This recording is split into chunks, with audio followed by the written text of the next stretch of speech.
2시간 전에 마감한 트레이더가 생생하게 전하는 글로벌 마켓 리뷰 델타원입니다. 우리 시장은 코스닥 중심으로 강한 매도가 나왔지만 거래소 주식은 나름 잘 버텼다고 볼 수 있는데요. 하지만 중요한 그리고 부정적인 신호가 하나 나온 것에 대해서 고민이 됩니다. 다행히도 해외 시장은 시가저가의 종가 고가의 양봉으로 마감을 했는데 이것 또한 약간의 아쉬움이 있는 부분입니다. 자, 그래도 여전히 강세뷰를 유지하는데요. 다만 본격적인 상승으로의 전환은 아무래도 FOMC 이후가 되지 않을까 생각해요. 자, 먼저 아시아 세션부터 리뷰 갑니다. 코스피 선물은 지난주 금요일 미국 증시가 아랫꼬리를 달고 올라오면서 옵션 만기가 무난히 넘어갔다고 판단된 투자자들이 시가 갭 상승을 만들어 놓았지만 이 기회를 틈타 외국인들은 현선물 동반 매도를 퍼부었습니다. 그나마 다행인 것은 현물 매도의 규모 자체가 초반에 나온 1000억 정도가 전부였고 선물 매도 또한 오전 11시 이후 중화권 증시가 힘을 전혀 쓰지 못하면서 나온 매물일 뿐이지 적극적인 하방 베팅은 없었다라고 보고 있습니다. 선물 베이시스는 점점 개선되기 시작해서 오늘은 장중 평균 베이시스가 이론 베이시스보다는 낮지만 그래도 콘텐고를 계속 보였어요. 시장이 308선을 깨고 내려가면서 힘없이 밀렸음에도 불구하고 선물 베이시스는 그닥 나쁘지 않고 잘 버텼습니다. 이것은 신규로 바닥에서 깠다는 그런 깐 매물이 아니라 그냥 시장이 흘러내린 것에 대해서 해지성 매도가 나온 것이다. 이 정도로 볼 수밖에 없어요. 현물 시장에서는 비차익 매수가 눈에 띄는데요. 오후 1시 15분 이후로 금융투자 중심이 비차익 현물 매수가 강하게 들어온 것에 더해 외국인들 또한 초반이 현물 매도 물량을 다시 넷 포지션 중립으로 싹 걷어냈죠. 그래서 오늘 외국인들은 1000억 매도했던 걸 다시 1000억 다 매수를 해서 중립이에요. 그래서 이 가격대에서는 인덱스를 까지는 않겠다. 이런 모습을 보여준 것 같습니다. 자, 이렇게만 보면 베이시스도 좋아져. 외국인 선물 매도 6천억 나왔다가 다 걷었어. 시장 잘 버텼어. 또 현물 매도도 초반에만 나왔다가 다 걷었어. 비차익 매수도 들어와. 뭔가 다 좋은 이야기만 있는 것 같은데 제가 왜 시장을 살짝 걱정하는지에 대해서 이야기를 해볼게요. 바로 그동안이 대장격으로 엮여졌던 2차전지 주식이 처음으로 부러졌기 때문이죠. 물론 이거 음봉 하나 나왔다고 해서 시장이 바로 맛이 가고 하진 않습니다만 시장이 쏠림을 설명하는 신조어인 태조 이방원. 여기서 잠깐 이 틱스니, 브릭스니, 빵이니 참 말 잘 지어내죠. 근데 이런 게 생기면 이미 트렌드가 생긴 거예요. 그러면 이 트렌드가 생기면 ETF가 생깁니다. 방산주도 ETF 생긴다고 하는데 이거는 전형적인 설거지 패턴이에요. 그래서 태조 이방원이 잘 간다는 얘기는 그 종목에 추종하는 매수들이 계속 물려갈 수 있다는 것이에요. 아무튼 간에 다시 얘기로 돌아와서 이 2차 전지가 부러지기 시작했다는 것은 지금 투자 심리가 지금 최악이잖아요. 그런 상황에서 그 새로운 주도주가 나와서 시장을 딱 받쳐주지 못한다? 그러면 인덱스 전체가 무너질 수 있어요. 거래소 같은 경우에는 그나마 삼성전자가 받쳐주었지만 코스닥은 그런 게 없었죠. 그래서 결국에 속절없이 무너져 내렸다라고 할 수 있겠어요. 자, 그런데 이게 제가 약간 걱정일 뿐이지 나쁘게까지 해석된다고 생각하지 않는 이유를 또 얘기해 볼게요. 그리고 저는 그래서 시장 걱정하지만 롱을 꺾진 않습니다. 그동안에 우리 증시나 해외 증시나 잘 보면 2차 전지 섹터가 굉장히 강했어요. 그래서 인덱스 내에 오버웨이트돼 있었죠. 근데 지금 신규로 펀드 플로우가 자금 유입이 되지 않나요? 그래서 이 릴리프 랠리로만 달리기에는 총알이 부족합니다. 그리고 혹여 FOMC 이벤트로 시장이 강하게 부러질 경우를 어쨌든 대비를 해야 하기 때문에 자연스럽게 그냥 매도가 나온 것이라고 보기도 해요. 즉 시장은 중간 차익 실현을 통해서 실탄을 마련한 것이지 지금 2차 전지 바닥에서 조져갖고 시장을 부러뜨리려고 한다? 이런 것은 아니죠. 오히려 이렇게 만들어진 현금으로 그동안에 언더웨이 되어 있던 반도체 등을 매수할 수 있고 아니면 지나치게 낮은 콜 감마를 살리기 위해서 인덱스 전체를 끌어서 매수할 수 있는 그런 총알로도 사용할 수 있기 때문에 시장을 꼭 나쁘게만은 볼 수 없다. 이렇게 결론을 냅니다. 자, 옵션 시장도 간단히 살펴보면 오늘이 조정으로 콜옵션 다이어트가 굉장히 세게 됐어요. 그래서 콜옵션 320 이상은 지금 잔존기간 대비 지나치게 낮은 가격으로 거래되고 있어요. 혹시라도 FOMC 이후로 시장이 위로 돌게 된다? 그러면 엄청난 감마 효과가 나올 수 있다는 생각이 들어요. 아직도 잔존인이 지금 4주 가까이 남아있는데 옵션 시장 참여자들은 상승은 거의 불가능이다 이런 식으로 못 박아놓은 것처럼 외가격 옵션을 콜옵션을 저평가시킨 상태에서 거래를 하고 있어요. 그럴 때 아주 강한 숏 커버링이 나와서 파생 시장의 힘으로 시장은 폭등하게 돼요. 전형적인 이 크라우디드 트레이드라고 할 수 있는데, 특히 오늘 선물을 월물 신저가로 누르는데도 불구하고 오후에는 뭐 반등 거의 없었어요. 그런데도 불구하고 양옵션 다이어트가 강하게 됐거든요. 자, 그리고 방금 마감한 야간 선물 또한 등락을 거듭한 끝에 0.4% 가까이 상승해서 마감했어요. 자, 그러면 이제 화요일 한국 시장이 갭상승이 조금이라도 나왔다. 그리고 거기서 잘 버틴다? 그러면 이제 오후장은 미국장처럼 위로 돌아버릴 수가 있는 거예요. 다만 진정한 상승은 아직은 좀 이른 것 같고, 이번 주보다는 뭐 주 후반, 혹은 다음 주 초반, 그 정도가 가능성이 더 커 보여요. 그래서 저는 코스피 롱 갖고는 있지만 포지션 아주 크게 키우진 않고 그냥 적절한 수준으로 롱 포지션을 관리한다, 이런 식으로 대응하고자 합니다. 자, 이제 유럽 세션 넘어갈게요.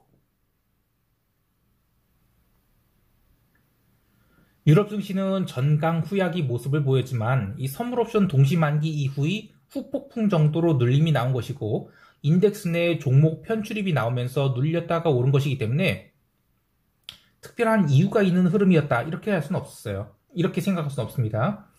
유럽의 전력 가격이나 천연가스 가격은 오늘도 하락을 했어요. 특히 뭐 천연가스 같은 경우에는 갭 다운 이후 이 반등이 나온 걸 또 다 처음 맞았죠. 그래서 지금 유럽 에너지 가격은 계속 이렇게 밀리고 있는 게, 에너지 위기는 저는 끝난 것 같아요. 자, 그리고 이런 상황에서 통화시장 또한 오전장에는 달러 강세, 그리고 오후장에는 달러 조정이라는 주된 테마를 갖고 조용히 움직였는데, 한 가지 로컬 이슈가 있는데 이걸 하나 좀 얘기를 해볼게요. 지금 유럽 증시에서는 포르쉐가 IPO를 앞두고 있어요.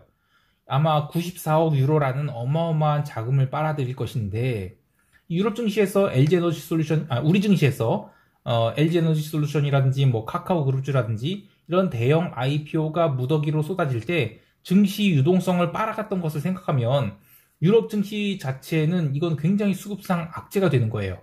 다만 오늘은 이 포르쉐의 IPO에 대해서 자금 여력이 생기게 되는 이 모회사인 폭스바겐 AG가 4.49% 상승을 하면서 굉장히 의미 있는 저항선을 깨고 올라갔어요.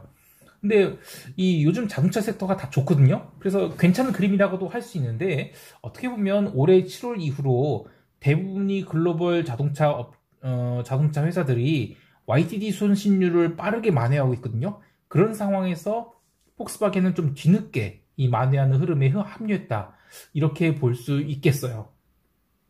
상품 시장에서는 기름과 구리가 아시아 세션과 유럽 세션 초반까지 큰 하락을 보였습니다만, 미국 세션 개장과 함께 아주 강력한 반등을 하면서 기름 같은 경우에는 무려 3.38%의 하락을 모조리 감아올리는 저력을 보여줬어요.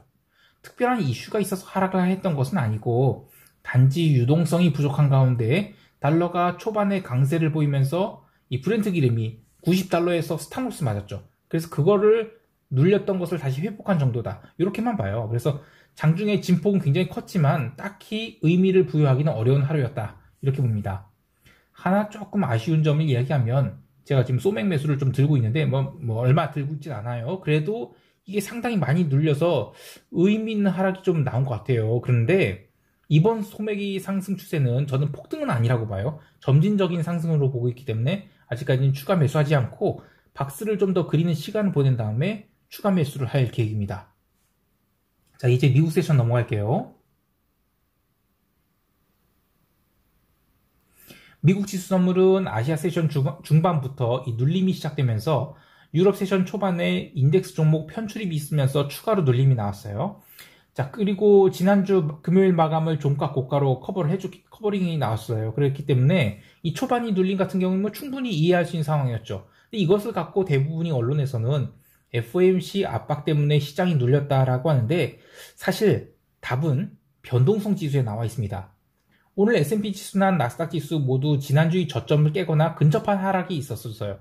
특히 선물에서요. 그런데 유럽 세션 마감 이후 상승분을 강하게 돌리면서 매도세가 또 나오게 됐거든요. 그래서 당일 시가선 수준까지 밀려요. 그런데도 불구하고 변동성 지수만 놓고 보면 지난주의 고점은커녕 개장 초의 변동성 수준마저 회복하지 못했어요. 그러니까 이미 변동성은 지난주가 피크였던 거예요. 이제 시장은 급등은 나오지 않더라도 뭐 이틀 상승하면 하루 조정, 그리고 사흘 상승하고 이틀 조정, 이런 식으로 점진적 상승으로 변동성을 죽이면서 오를 가능성이 크다는 걸 보여줍니다. 오늘이 시장 조정이 진짜 의미 있는 조정이 되려면 지수가 저가를 깨기도 전에 해지성 변동성 매수가 들어와서 변동성이 고가를 돌파했었어야 돼요. 하지만 유럽 증시가 초반에 눌릴 때도 변동성은 얼마 오르지 않았고, 미국 세션 개장을 앞두고는 변동성이 죽기 시작했습니다. 그러니까 많은 이들이 우려와는 달리 시장은 이번 FOMC에 대한 리스크 해지가 충분히 되어 있고, 저는 하락을 두려워하지 않는다, 이렇게 보고 있어요. 자, 그런데 서두에서 미국 증시 상승이 조금은 아쉬운 부분이 있다라는 얘기를 했었죠. 그럼 그 점을 얘기해 볼게요. 우선 이 나스닥 파워미터가 오전장이 상당히 약했습니다. 개장과 함께 나스닥 선물이 시가 저가로 출발을 해서 빠르게 반등하면서 금요일이 종가를 넘어서기도 했지만, 그렇게 온 동안 파워미터는 생각보다 약했어요. 그리고 유럽 마감 직전에는 더욱더 약해져서 추가 상승 못하고 장중 상승분을 상당량 반납하기까지 했습니다. 다만 오늘이 시장 주도주였던 애플과 테슬라에 계속해서 매수세가 들어오면서 나스닥 선물은 장중에 아주 징그러운 그런 수렴 과정을 거친 뒤에 결국 장마감 1시간을 남겨놓고 급등해서 마감했습니다만, 어쨌든 오전장에 꽤나 약세를 보였다는 것은 아직까지는 적극적인 매수세보다는 매도세가 아직도 남아있다라는 것을 보여줘요. 또 하나는 애플과 테슬라가 올라온 것이, 특히 애플이 올라온 것은 저가 매수세와 함께 변동성 매도에서 나온 인덱스 매수가 원인으로 보고 있는데, 이렇게 되면 기본적으로는 내일 하루 정도 시장 더 오를 가능성이 큽니다. 하지만 FOMC 당일에 100bp 인상이 나와버리면 이건 어쩔 수 없이 시장 충격 받겠죠. 그래서 도루묵.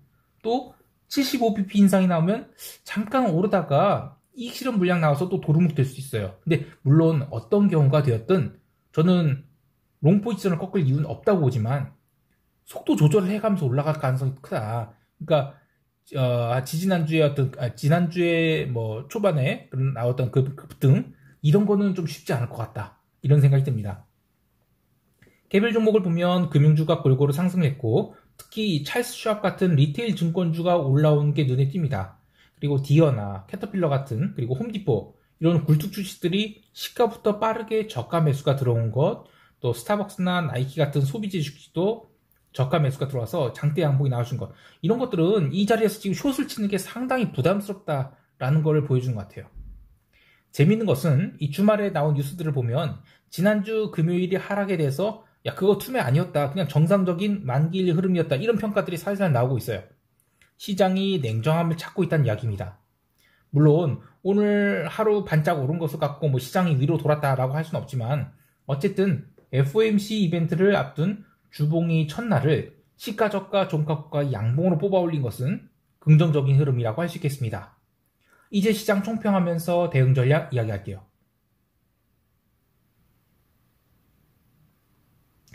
우리 시장은 추가 조정을 받아서 이제 종합주가지수 2350선까지 밀렸었죠. 그래도 코스닥 시장은 더욱 심하게 밀렸지만 저는 여전히 강세 마인드를 갖고 있습니다.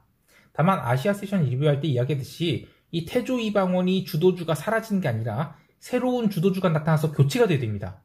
근데 지금 반도체 주식이 주도주가 되기는 현지 상황에서는 쉽지 않은 상황이죠. 그래서 저는 이제 주도주가 나타나기보다는 외국인이 인덱스 매수가 들어오거나 아니면 파생시장에서 콜감마를 살리는 환매 쇼가 나오면서 시장이 상승하기를 기다릴 수밖에 없어요. 그러니까 아직은 급등을 기대하기는 어렵지만 바닥을 찾아가는 과정이라고 보는데, 이런 장에서는 저는 여전히 처맞을 망정 숏을 잡을 생각은 전혀 없습니다. 그래서 롱 포지션 계속 유지하거나 조금 늘리는 정도, 이 정도로만 대응하도록 하겠습니다. 해외 시장에 대해서도 시장 진폭이 점점 줄어들고 있는 것을 감안해서 수량을 늘려서 대응하기보다는 FOMC 전에 미리 올라버린다? 그러면 FOMC 상인에는 이익 실현성 조정이, 하지만 전체 그림을 본다면 주봉을 강하게 깨지는 않을 것으로 보고 조심스러운 롱 포지션을 유지할 계획입니다. 그리고 진짜 롱을 강하게 지르는 것은 아무래도 이벤트 이후가 되어야 할 것 같은데요. FOMC 대응이야 멤버십 회원들께서는 저와 함께 여러 차례 함께 해보셔서 제가 기자회견 전에는 웬만하면 포지션을 안 잡는다는 것을 아실 테고, 기자회견 끝나고 시장이 상방으로 돌 경우에는 매수를 조금 더 늘릴 계획인데요. 만약에 상방으로 돌지 않고 이익 실현 물량이 강하게 나와버린다? 그러면 매수 추가는 다음 주로 미룰 계획입니다. 어쨌든 기준은 기자회견이고 미리 롱을 가득 담지는 않겠어요. 전반적으로 시장이 조용하기 때문에 다른 종목 손대지 않고 증거금을 넉넉하게 확보한 상황에서 주된 이벤트만 기다리도록 하겠습니다. 자, 오늘 하루도 성공 투자하시길 바라고요. 이상 델타원이었습니다. 감사합니다.